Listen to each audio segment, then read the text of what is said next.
Caros ouvintes, estamos iniciando mais um Presença Espírita, programa patrocinado pela Casa Espírita Eurípides Barçanufo. Nossos propósitos vigoram na divulgação pura e simples dos princípios que norteiam a doutrina espírita, de forma a não descaracterizá-la, analisando e estudando seus preceitos à luz das obras básicas dadas pelos espíritos a Allan Kardec e continuadas pelos reconhecidos médiuns Chico Xavier e Ivone Pereira, recomendados por suas firmezas evangélicas e doutrinárias, e tendo como modelo inquestionável de conduta humana nosso Senhor Jesus Cristo. Então, muita paz a todos, que o Senhor nos abençoe.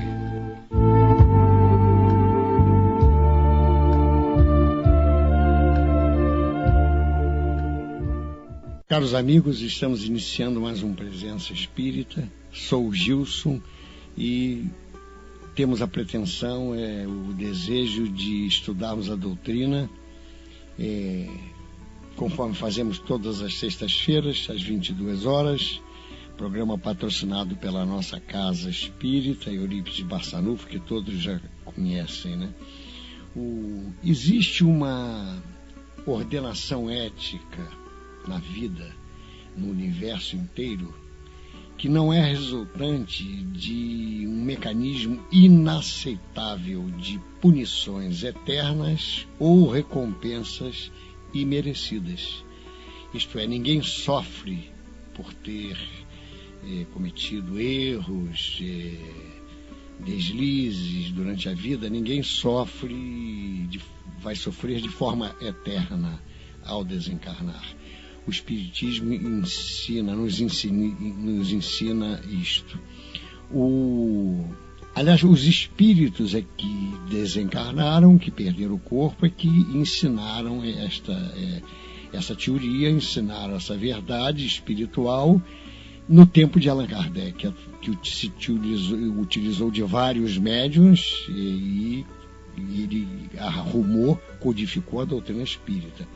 Então existe uma ordenação ética na vida, né? Que o Espiritismo nos explica através de exemplos, através do depoimento de espíritos que passaram por aqui, e nós somos espíritos. Nós utilizamos um corpo, todo mundo sabe, provisoriamente, até nós desencarnarmos realmente. A vida não é eterna, a vida do corpo, né? Somente a vida da alma. Isso está, se nós pegarmos o Velho Testamento, o Novo Testamento, nós vemos isso a cada passo, e todas as religiões falam que a alma é imortal realmente, né? Então, não existem também recompensas imerecidas. Foi outra cortina, outro véu que o Espiritismo abriu para todos nós, porque antigamente era muito comum as pessoas acharem que através de donativos pulposos, valiosos, e através de doações muito grandes, eles apagariam todos os erros que tinham cometido ao longo da vida.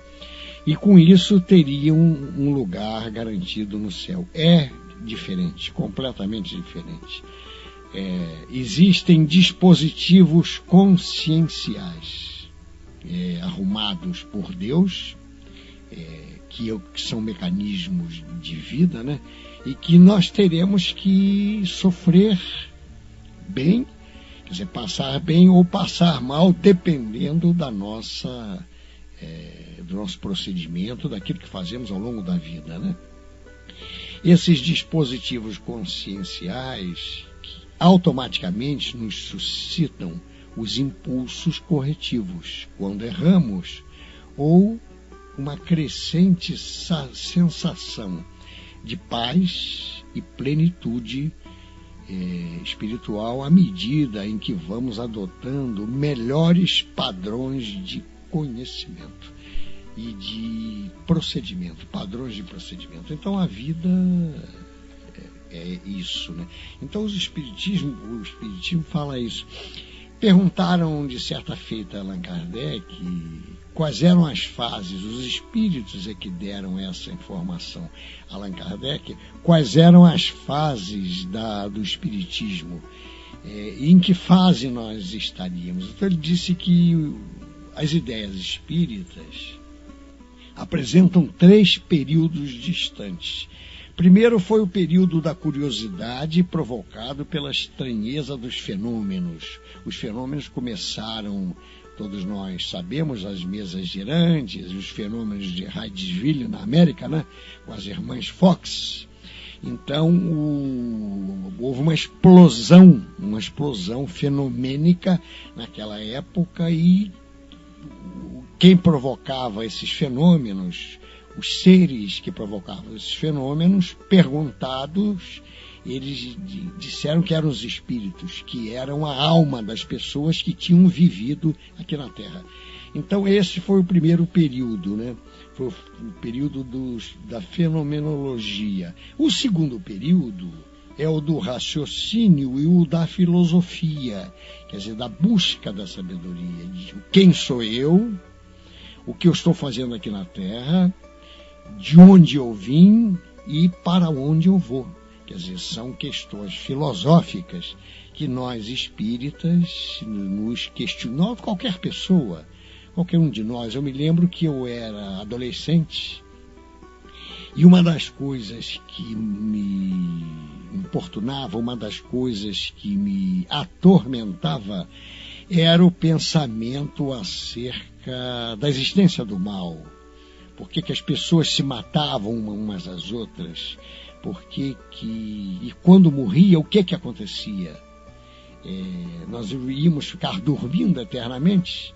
E eu fazia essas perguntas mentais, tinha essas reflexões quando era adolescente, criança mesmo, e conhecendo a doutrina espírita, eu vim conhecer que isso realmente era completamente diferente, não é isso? Quer dizer, então, é o segundo período, que é o segundo período espírita, que é o do raciocínio e da sua filosofia. É o que nós estamos vivendo. Nós já começamos a viver o período do raciocínio, do estudo, da compulsão das obras espíritas, que são milhares e milhares, as obras de Chico Xavier, mais de 400 obras, psicografadas por espíritos de toda ordem, com dados que o Chico, um médium de Pedro Leopoldo, que só fez até o 5º ano primário, e começou com 17 anos a receber poetas de grande renome, como Augusto dos Anjos, escritores famosos como Humberto de Campos. Quer dizer, então, as obras principalmente também as obras de Allan Kardec, que é o chamado Pentateuco Kardeciano, né? O Céu e o Inferno, o Livro dos Espíritos, o Evangelho segundo o Espiritismo, a Gênese e obras póstumas, etc., né? A Revista Espírita, que são 12 volumes, em que Kardec coloca depoimentos de espíritos que desencarnaram sobre os mais variados assuntos, né?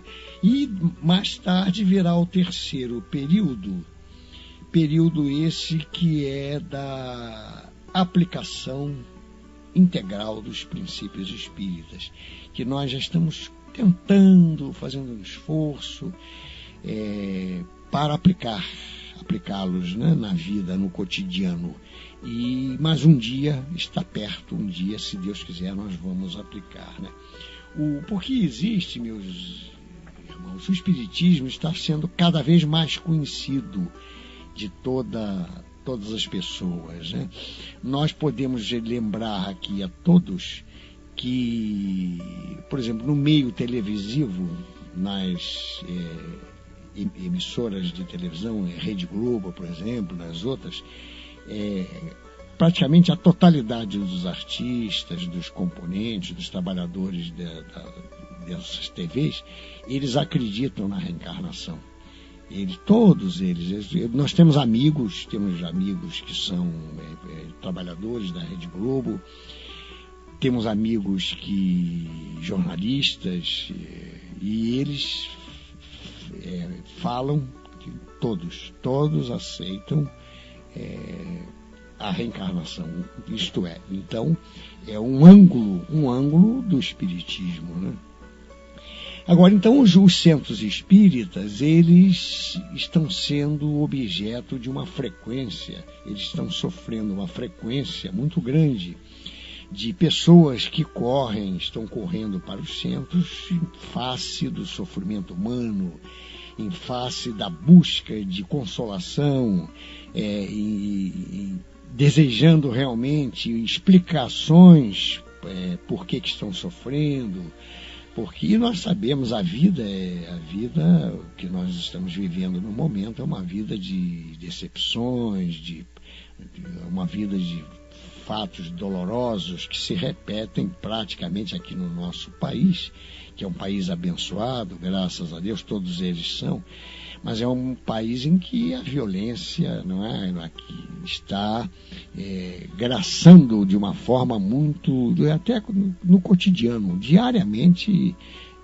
existem fatos que até escandalizam, são objeto de informações, publicações, e repercutem de uma forma muito alarmante e dolorosa nos meios de comunicação, né? Então as pessoas correm para os centros espíritas. Então nós diríamos que nos centros espíritas existem algumas categorias de pessoas, aquelas que trabalham, aquelas que se gostam, se afeiçoaram realmente à doutrina espírita, fazem parte da equipe de diretores, da equipe de trabalhadores do espiritismo, trabalham realmente a semana inteira, estudam, porque os centros espíritas, se alguém que está nos ouvindo agora e que não conhece, nunca entrou ou foi muito pouco, a maioria dos centros espíritas, ultimamente, de uns anos para cá, começou a criar cursos de estudos dos livros espíritas, os principais livros espíritas.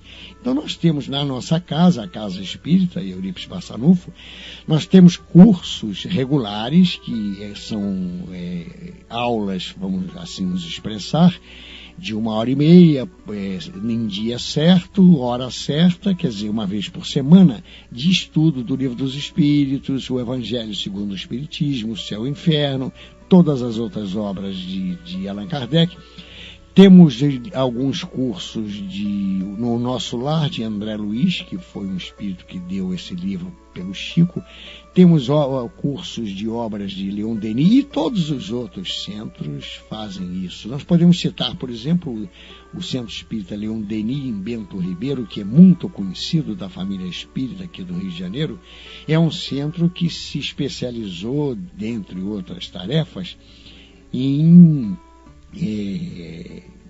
fazer cursos, promover cursos de estudos das matérias espíritas, dos livros espíritas, de uma forma intensa e constante. Então, anualmente, todos esses cursos, são dezenas de cursos, frequentados por dezenas de pessoas, é uma frequência muito grande, e para estudar o espiritismo. Porque nós poderíamos então dizer, até utilizando a apostila de um espírita de São Paulo, Wilson Garcia, ele fez um artigo em que ele intitulou O Frequentador Assíduo do Banco. Que banco? O banco de madeira, a cadeira que nós sentamos na sala, no salão do Centro Espírita, para ouvir as palestras, as explanações. Então ele diz o seguinte: caso os dirigentes não se preocupem com mais empenho em ensinar o espiritismo, olha aí os cursos funcionando, para aqueles que frequentam os centros espíritas, corre-se no movimento espírita brasileiro o sério risco de repetirmos em tudo e por tudo o fenômeno das religiões formalistas. Isso aí não é nenhuma crítica, é apenas uma análise que ele faz. Poderemos, dentro de pouco tempo, termos as nossas casas, repletas de frequentadores, mas não teremos espíritas na acepção do verdadeiro termo, Porque um frequentador da Igreja Católica é uma coisa, ele vai lá, assiste à missa, toma a hóstia, o padre benze e ele vai embora. Depois ele volta na semana seguinte, ou se é que volta, mas volta mais uma vez, frequenta a missa e vai embora. No centro espírita é a mesma coisa. Ele vai, senta no banco, assiste a reunião, toma o passe, concorda, acha bom, ouve informações espíritas e vai embora. Agora, então, é cada vez maior, continua Wilson Garcia, a aceitação da doutrina pela sociedade. Isso significa que o contingente de pessoas que procuram, já falamos aqui antes, ou devem procurar os centros espíritas, também aumenta na mesma proporção. Essas pessoas são portadoras de conceitos religiosos que estão, em muitos pontos, em oposição aos ensinamentos doutrinários do Espiritismo. É preciso, portanto, desenvolver um grande esforço para que os indivíduos sejam motivados a buscar novas formas de pensar e novos comportamentos perante a vida.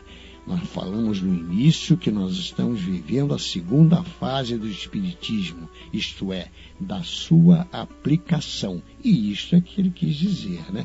Então, o conhecimento espírita, que não será aprendido se a pessoa ficar tão somente sentada no banco do frequentador, é a fonte de qualquer mudança, o conhecimento espírita. Então há uma necessidade de nós estudarmos as obras em casa, na casa espírita, para nós encetarmos, efetuarmos uma mudança de pensamento e uma mudança de comportamento. Porque o Espiritismo, nós sabemos, é uma religião que nos ensina a pensar e a viver. Então continua ele. É ele, a doutrina espírita, que vai propiciar o controle das emoções, o uso da razão por parte de cada um, através da assimilação do conteúdo doutrinário. Daí a necessidade de não só frequentarmos constantemente, semanalmente, o banco do centro espírita, mas nós enveredarmos pelo estudo de cursos, pela participação em cursos de estudos das obras espíritas. O banco do frequentador é importante até um determinado ponto. Ele serve, qualquer um de nós, eu digo, pode estudar, participar de um curso, de um livro da doutrina espírita. Bom, ele serve, o banco, continua o Wilson Garcia, as pessoas no momento em que elas chegam ao centro, em busca de novos objetivos. O banco lhes favorece o descanso e o conforto, enquanto elas passam pelo período de adaptação à nova situação. Permite-lhes receber o apoio do passe e ouvir com certa comodidade os ensinos morais tirados do Evangelho segundo o Espiritismo. Oferece-lhes oportunidade de recompor as disposições internas para encetar uma caminhada diferente no rumo de uma compreensão mais ousada da vida. Porém, o banco do frequentador tem um tempo próprio, que ultrapassado tornará o indivíduo dependente do centro em termos de presença. Quer dizer, ele passa a gostar, ele passa a sentir falta da ida ao centro espírita, porque ele começou a colocar valores diferentes dentro da sua alma, valores até que estavam adormecidos, que ele possuía e que a informação espírita acordou. Então ele muda, ele começa a mudar, ele pensa diferente, ele enfrenta as suas inibições, os seus problemas que todos nós temos, as nossas dificuldades, a problemática da vida, ele encara de uma forma diferente. Então, porém esse banco, fala o Wilson Garcia, tendo um tempo próprio e que tem que ser ultrapassado, quer dizer, a pessoa deixar de ir, somente ir ao centro, sentar, ouvir a palestra, sair e ir embora. Há um momento ideal, então, para cada pessoa, em que ela está pronta para passar para atividades onde possa aprender com maior empenho, como seja estudar o Espiritismo de forma regular. Foi o que falamos, né?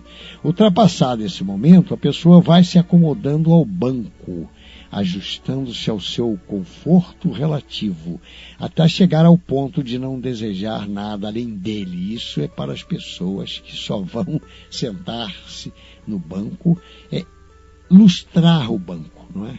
Nós lustramos com um pano da nossa roupa o banco semanalmente. Bom, então, transforma-se, pois, no frequentador do banco, no ser mecânico que frequenta, mas não possui noções mais profundas da sua presença ali. Isso, meus amigos, não é nenhuma crítica, é uma análise normal, uma análise que real que nós estamos fazendo dos componentes, dos que participam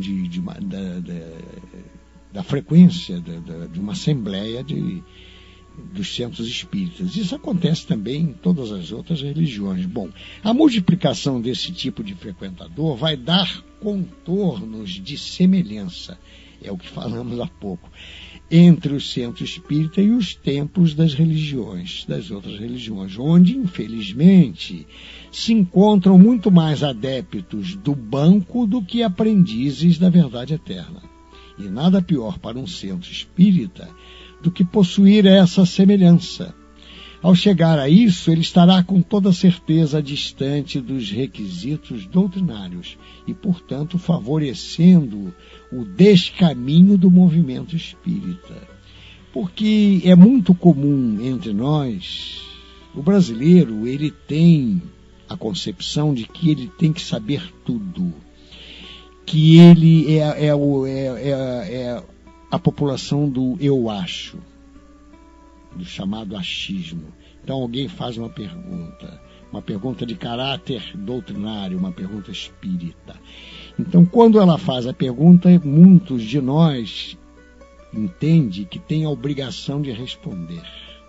Às vezes nós não sabemos o que ele está perguntando, às vezes nós não sabemos. Ninguém é obrigado, nem pode saber tudo. Agora, então, a pessoa que não estuda, que fica só no banco do centro espírita, todo mundo sabe que ela é espírita. Os vizinhos, os amigos, os parentes, os conhecidos sabem que ela é espírita. Então, fazem uma pergunta de caráter doutrinário e ela, às vezes, não leu em lugar nenhum, não tem certeza. Nós falamos, por exemplo, lembramos aqui, que a maioria dos espíritas sabe isso, que o Livro dos Espíritos tem 1019 perguntas que Kardec fez e os espíritos responderam. Quem é que sabe as 1019 perguntas, todas elas? Nem o espírita de 30, de 40 anos sabe de decor, decora as perguntas. Então, tem coisas que se perguntam que nós não sabemos. Então, nada mais normal e lógico que a gente responda dizendo que não sabe. Mas tem muita gente que acha que tem que responder e responde de acordo com a sua concepção e a sua ideia, que muitas e muitas vezes não é a verdadeira. Por isso, a necessidade, falou-nos aqui Wilson Garcia, e todos nós sabemos, da pessoa estudar a doutrina espírita para não passar uma imagem equivocada de espírita. Bom, o frequentador assíduo do banco é um ser, do banco onde ele senta, no centro espírita, é um ser que não prepara o seu futuro, mas espera-o sentado.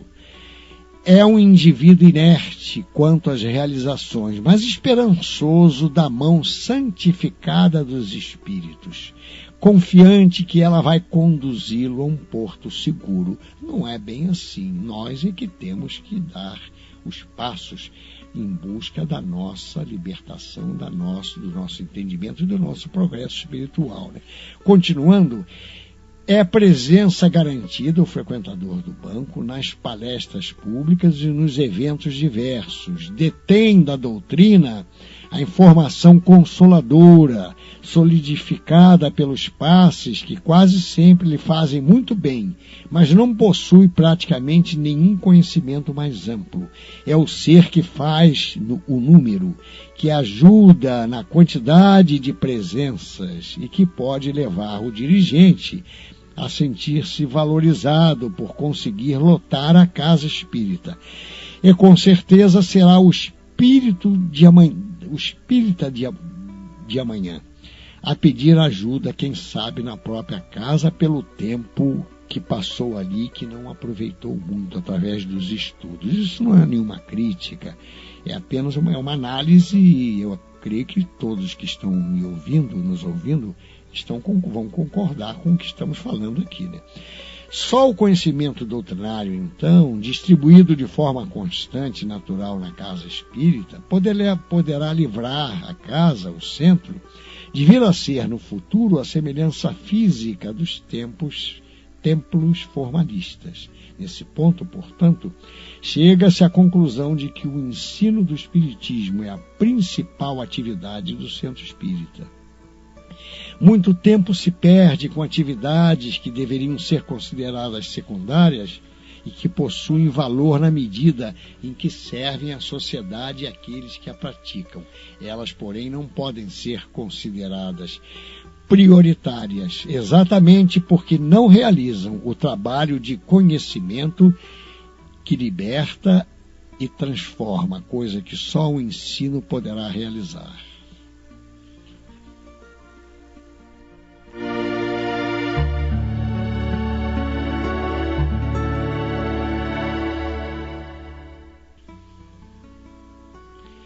Então, meus caros amigos, continuando, tem muito espírita, muito simpatizante da doutrina que acha que o espiritismo está ficando superado e que ele tem que ser modificado, que os conceitos, os ensinos do tempo de Kardec, de Allan Kardec, já estão ficando superados. E ledo engano. Porque se o que o Espiritismo nos trouxe são leis divinas, as leis divinas são imutáveis, não mudam. Então, um espírito já falou, até por Kardec, se não me engano, que as leis espíritas, elas vigoram no universo inteiro, porque não são leis somente para a Terra. É certo que momentos de paz, de euforia espiritual, de estado emocional e sentimental que o espírito possa passar num planeta vai ser diferente no outro, mas a lei é a mesma.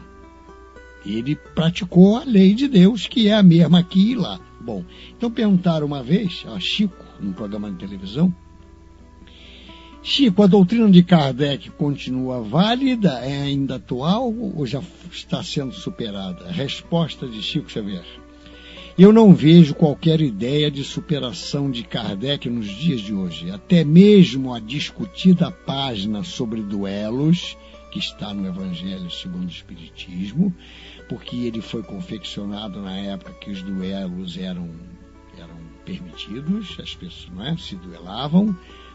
Quando um ofendia o outro, havia o duelo. Bom, aí ele continuou, Chico: até mesmo a discutida página sobre os duelos está perfeitamente simbolizada nos conflitos que estamos vivendo. Não a peso de armas, mas no campo vibratório. Os duelos no campo vibratório são tamanhos que somos obrigados a pensar em conflito internacional. De modo que Kardec não foi superado em ponto algum, mesmo porque, para superar os ensinamentos que ele nos trouxe, seria preciso praticá-los, e estamos ainda longe disso, muito longe disso. Então, por exemplo, dos pontos principais que nós temos que estudar, precisamos estudar, as nuances da reencarnação. O que acontece quando nós mudamos de corpo? Por quê? Por que um dia somos ricos numa existência, na outra somos pobres? Porque numa temos saúde, porque na outra não temos? Então, nós vamos dar exemplo aqui, falar rapidamente, sinteticamente, de um exemplo de um espírito feminino que viveu em 1800, nasceu em cerca de 1820 e pouco, na França, e ela era uma condessa.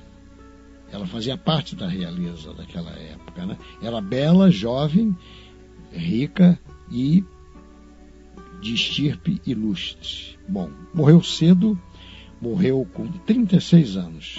Então, o enterro dela foi muito festejado, porque ela era uma pessoa extremamente boa, caridosa, era uma pessoa...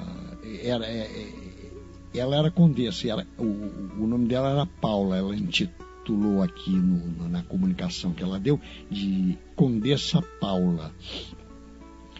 Então, ela ajudava todas as pessoas, ela que a procuravam, nunca, não era arrogante, não tinha, era sempre benevolente e delicada familiarmente. Tratava todos os empregados, mesmo os que tinham aparência de superioridade ou de humilhante posição social, com benevolência, com caridade, com simpatia. Era uma pessoa extremamente boa, então, resumindo, né? Compreendia que as pessoas que viviam do seu trabalho tinham que receber aquilo que lhes competiam e fazia questão absoluta de pagar no dia certinho. Era uma pessoa extremamente justa e boa, né?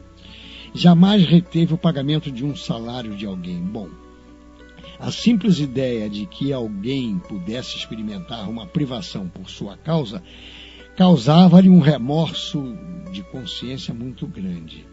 A sua beneficência era inesgotável, mas não essa beneficência ostentosa que muitos de nós praticamos para querer mostrar aos outros que nós somos bonzinhos, não. Ela fazia escondido com uma verdadeira caridade, pede, não dá com a direita sem que a esquerda veja, né, a mão, né? Então, só Deus sabia, sob as lágrimas que ela enxugou, os desesperos que acalmou, pois essas práticas caridosas só tinham por testemunhas os infelizes que socorria. Da sua estirpe e das altas funções do marido decorriam-lhe onerosos encargos domésticos. Ela, além dos encargos de condessa, o marido dela recebia muito bem, ganhava, claro, tinha uma fortuna, recebia muito dinheiro. Ela gastava o necessário com ela, o que sobrava ela distribuía para os pobres, sempre no anonimato e de forma escondida, anônima. Então, agora vejamos o que ela fala, o que ela falou quando ela foi evocada depois da desencarnação dela por Allan Kardec. Ela disse o seguinte, olha só.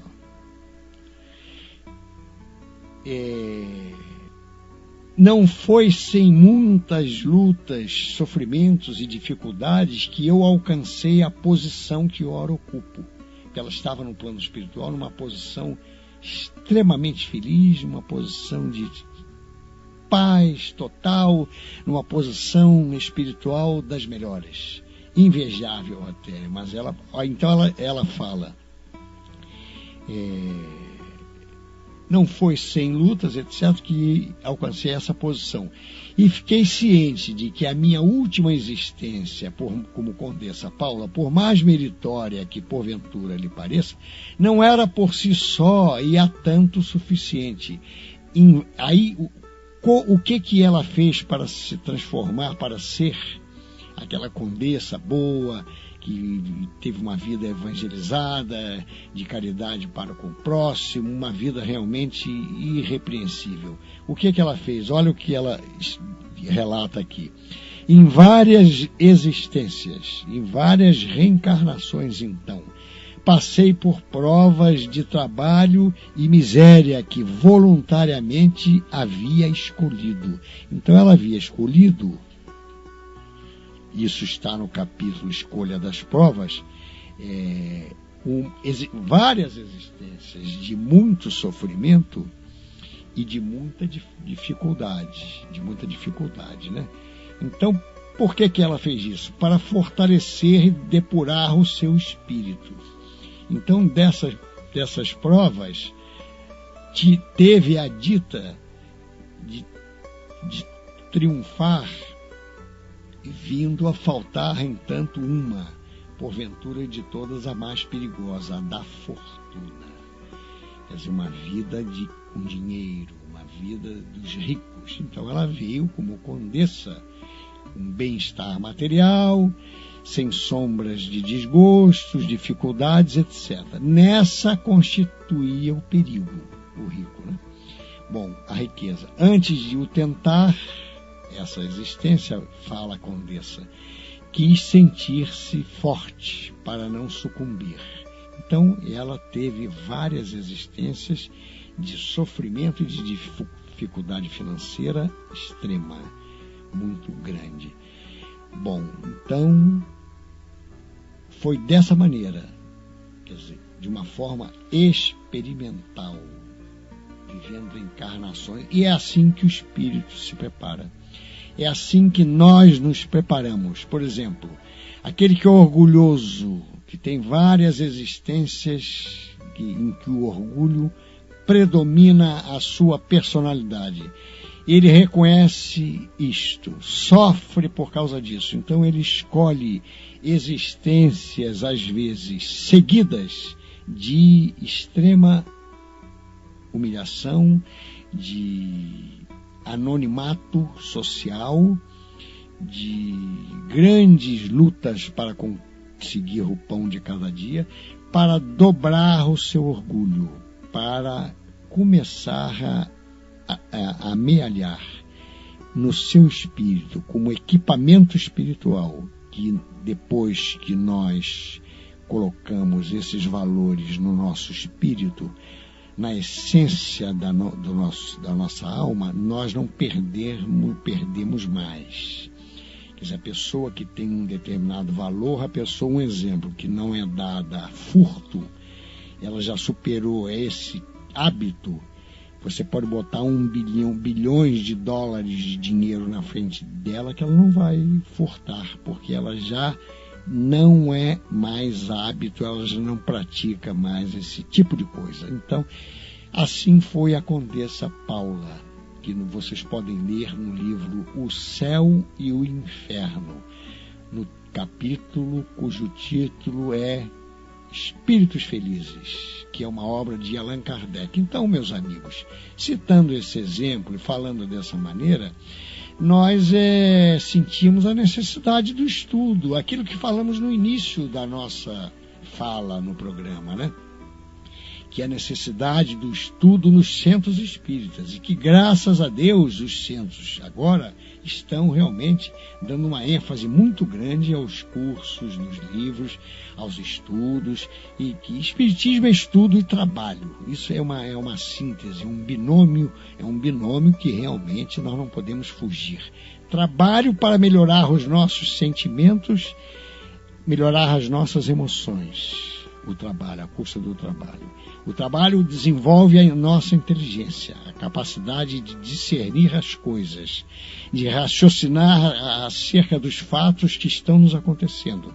E o estudo para nós sabermos como é que nós devemos fazer.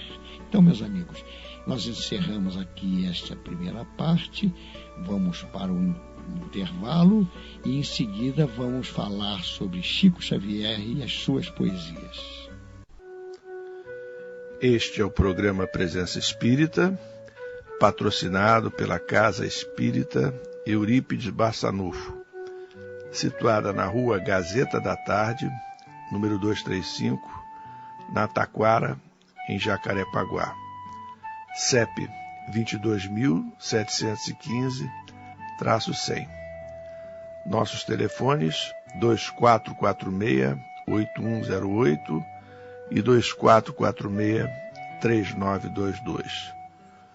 Nossas reuniões públicas de estudos doutrinários e de passes ocorrem diariamente às 9 horas e também às segundas e quintas às 19h45 e sextas às 16 horas.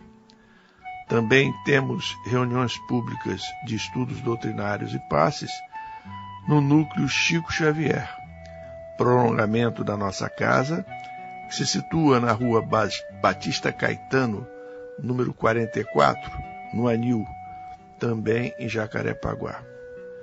No Núcleo Chico Xavier, as reuniões doutrinárias de estudos e passes ocorrem às terças e quintas às 20 horas e aos sábados às 16 horas. A programação completa das nossas atividades pode ser facilmente obtida em nosso endereço eletrônico www.ceeb.org.br. Repetindo, portanto, www, as iniciais da nossa casa, ceeb.org.br. Se preferirem, podem também acessar o endereço eletrônico do Núcleo Chico Xavier, que é www.nucleochicoxavier, tudo junto, .org.br. Portanto, amigos ouvintes, continuem ouvindo o programa da noite de hoje. Muita paz a todos. Então, meus caros ouvintes, nós agora vamos entrar naquele bloco em que contamos um caso de Chico Xavier.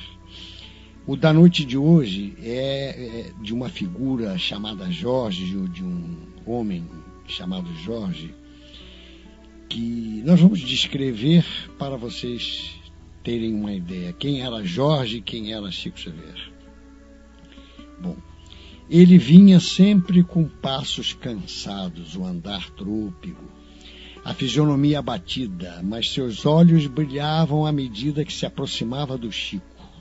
Não raro, o seu contentamento se traduzia em lágrimas serenas, mas copiosas, isto é, quando ele estava na fila, se aproximando para conversar, para falar com Chico Xavier. Ele chorava de emoção. Bom, trajes muito pobres, descalço, pés rachados, indicando que raramente teriam conhecido um par de sapatos. Calça azul, camisa verde, com muitos remendos. Um paletó de casimira apertava-lhe o corpo franzino. Pele escura, cabelos enrolados, nos lábios uma ferida. Chamava-se Jorge. Creio que deve ter tomado poucos banhos durante toda a sua vida.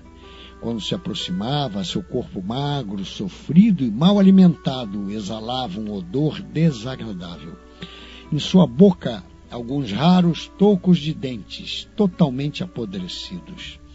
Quando falava, seu hálito era quase insuportável. Ainda que não se quisesse, tinha-se um movimento instintivo de recuo quando se aproximava. Tinha pressa em dar-lhe algum trocado para que ele fosse comprar pipoca, doce ou um refrigerante, a fim de que saísse logo de perto da gente. Assim eram as pessoas com Jorge. Morava com o irmão e a cunhada num bairro muito pobre, uma favela. Seu quarto era um pequeno cômodo anexado ao barraco do irmão. Algumas telhas, pedaços de tábuas, de plásticos, folhas de latas emolduravam o seu pequeno espaço. O irmão e a cunhada eram boias frias. Jorge ficava com as crianças, fazia-lhes o mingau, tocava-lhes os panos, assistia-os. Alma assim caridosa, acredito que sofresse muitos tratos. Muitas vezes o vi com marcas no rosto e ainda hoje fico pensando se aquela ferida permanente em seu lábio inferior não seria resultante de constantes pancadas. O Chico conversava com ele 5, 10, 20 minutos. Nas primeiras vezes pensava, meu Deus, como é que o Chico pode perder tanto tempo com ele, quando tantas pessoas viajaram milhares de quilômetros e mal pegaram em sua mão? Por que será que ele não diminui o tempo do Jorge para dar mais atenção aos outros? Somente mais tarde fui entender que a única pessoa capaz de parar para ouvir o Jorge era o Chico. Em casa ele não tinha com quem conversar, na rua ninguém lhe dava atenção.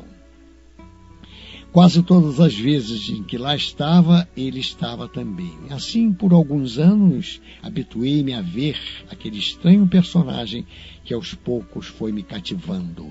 Quem descreve esse episódio é Adelino da Silveira, no livro Kardec Prossegue, que ele fez. Bom, assim, por alguns anos, continuando, habituei-me a ver aquele estranho personagem. Hoje, passados tantos anos ao escrever estas linhas, ainda choro. A gente corre o risco de chorar um pouco quando se deixou cativar, não é mesmo? Nunca ouvimos de sua boca qualquer palavra de queixa ou revolta. Seu diálogo com Chico era comovente e enternecedor. Jorge, perguntava Chico, como é que vai a vida? Ah, tio Chico, eu acho a vida uma beleza. E a viagem foi boa? Muito boa, tio Chico. Eu vim olhando as flores que Deus plantou no caminho para nos alegrar. O que você mais gosta de olhar, Jorge? O azul do céu, tio Chico. Às vezes, fico pensando que o Senhor Jesus está me espiando. Depois, Jorge falava da briga dos gatos, da goteira que molhou a sua cama, do passarinho que estava fazendo ninho no seu telhado. Quando pensava que tudo havia terminado, Chico ainda dizia, agora o nosso Jorge vai declamar alguns versos. Eu chegava até me virar na cadeira, perguntando a mim mesmo, onde é que o Chico arruma tanta paciência? Jorge declamava 1, 2, 4 versos. No final, despedia-se do Chico. Ele se despedia com um sorriso solto e alegre. E não dava um abraço no Chico. Ele se jogava por inteiro em cima do Chico. Falava quase dentro do nariz do Chico. E eu nunca o vi ter aquele recuo instintivo, como eu tivera todas as vezes, em face do odor que o Jorge emanava, né? Beijava a mão do Chico, que beijava a mão e a face dele, é o que ele retribuía, beijando os dois lados da face do Chico, onde ficavam manchas de sangue, deixadas pela ferida aberta em seus lábios.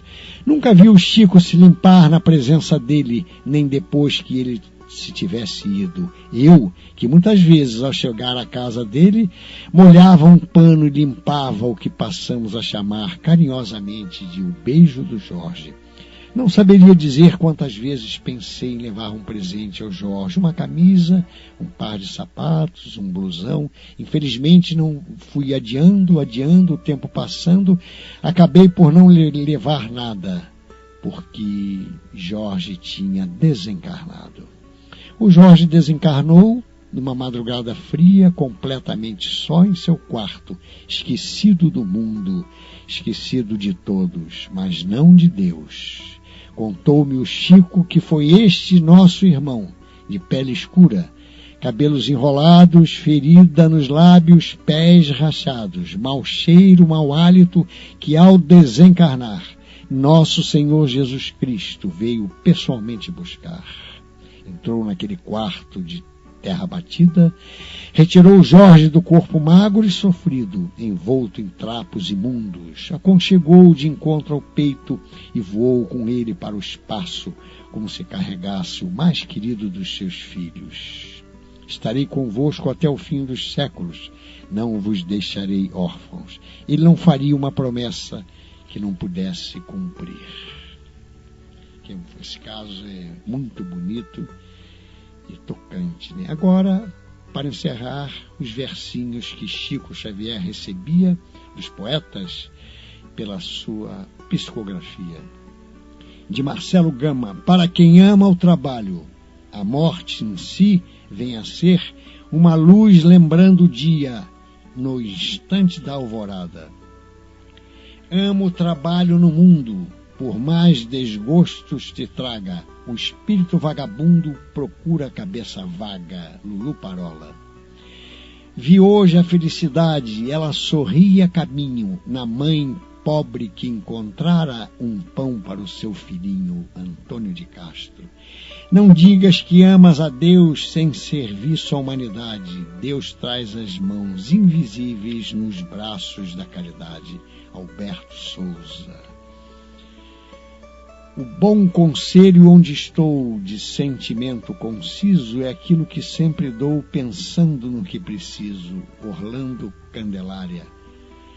A propaganda do bem deve alcançar apogeus. O sol brilhando no céu é propaganda de Deus. Jovino Guedes. E para encerrar as poesias, livro encebado em serviço, Santo Operário do Bem. Livro trancado e lustroso, não auxilia ninguém.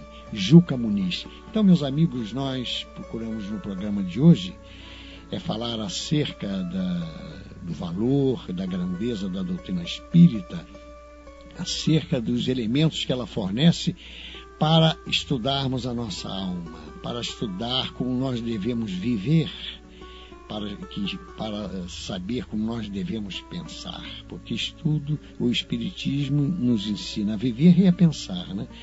E para dizer também que o Espiritismo é trabalho e estudo, e que as casas espíritas estão sempre procurando desenvolver no cotidiano de suas existências. Assim, eu agradeço a atenção dispensada por todos os ouvintes queridos que estão sempre nos prestigiando nesse nosso também muito querido programa Presença Espírita, da nossa Casa Espírita Eurípides Barçanufo.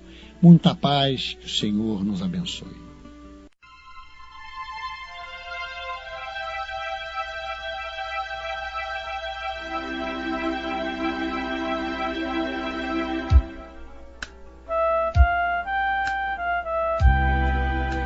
Caros ouvintes, a Rádio Rio de Janeiro apresentou o programa Presença Espírita, patrocinado pela Casa Espírita Eurípides Barçanufo.